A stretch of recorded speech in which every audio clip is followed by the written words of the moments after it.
ان اختب کی ان باتوں سے بنو قریظہ کے لوگ متاثر ہوئے۔ اعوذ باللہ من الشیطان الرجیم، بسم اللہ الرحمن الرحیم۔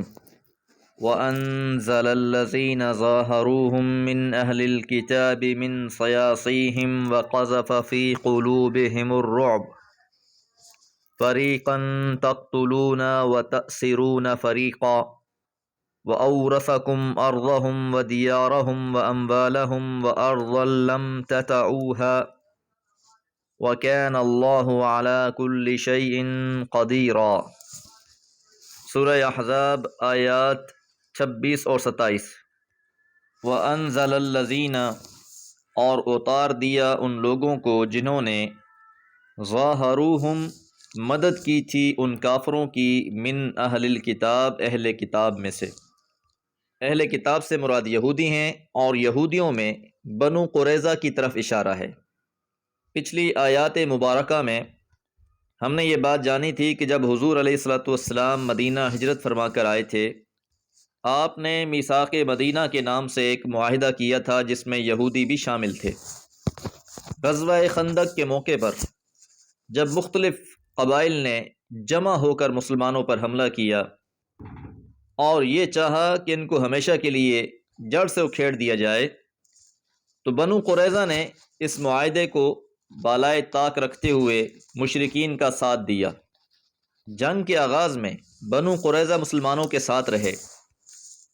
پھر یہودیوں کے ایک اور قبیلے بنو نذیر کے لیڈر حوی بن اخطب نظری نے بنو قریظہ کے سردار کعب بن اسد سے ملاقات کی اور اس کو ساتھ دینے کے لیے ابھارا۔ بنو قریظہ کے لوگ حضور علیہ السلام سے معاہدے کے سبب تذبذب کا شکار ہوئے۔ حوی بن اخطب نے ان سے خطاب کیا اور کہا کہ میں تمہاری خاطر سارے عرب کو اکٹھا کر کے لے آیا ہوں، اور تم ہی اس مہم میں ہمارا ساتھ نہیں دے رہے۔ مسلمانوں کو نیست و نابود کرنے کا یہ آخری موقع ہے، اگر یہ موقع نکل گیا تو ہمیشہ کے لیے پچھتاتے رہو گے۔ حوی بن اخطب کی ان باتوں سے بنو قریظہ کے لوگ متاثر ہوئے اور حضور سے معاہدے کو توڑتے ہوئے مشرکین کے ساتھ شامل ہو گئے۔ اب انہی کے بارے میں اللہ تعالیٰ یہ ارشاد فرما رہے ہیں، وَأَنزَلَ الَّذِينَ، اور اتارا ان لوگوں کو جنہوں نے ظَاهَرُوهُم، مدد کی ان کافروں کی، من اہل کتاب، اہل کتاب میں سے۔ کہاں سے اتارا؟ من صیاصیہم، ان کے قلعوں سے۔ امام بغوی رحمہ اللہ لکھتے ہیں من صیاصیہم کی تشریح میں حصونہم و مقالعہم، جس جگہ بنو قریظہ والے آباد تھے انہوں نے حصار میں اپنے آپ کو بند کیا ہوا تھا، مضبوط قلعے بنا رکھے تھے۔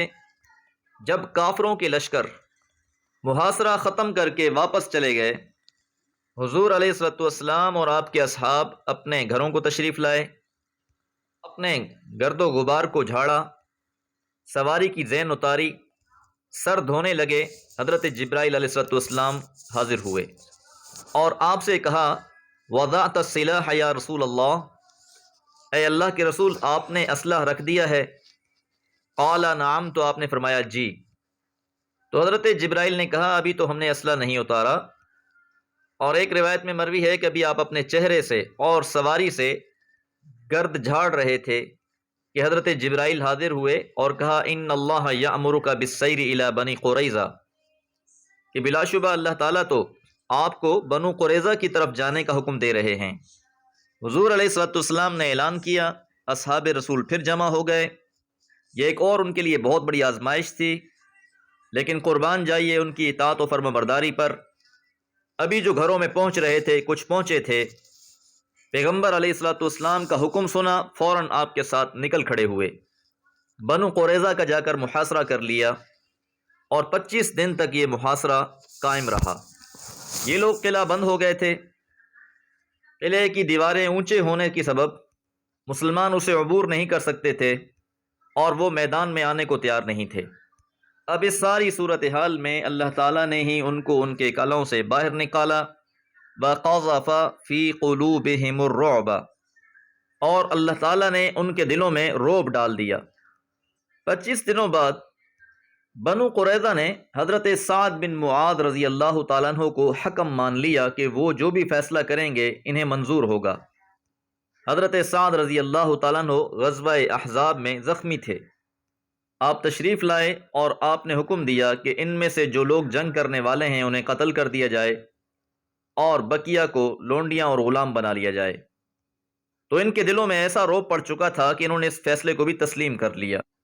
فریقاً تقتلون، ایک گروہ کو تم قتل کر رہے تھے، وتأسرون فریقا، اور ایک گروہ کو تم قیدی بنا رہے تھے، وأورثکم، اور وارث بنا دیا تم کو، ارضہم، ان کی زمین کا، ودیارہم، دار کی جمع دیار، ان کے گھروں کا، واموالہم، اور ان کے مالوں کا۔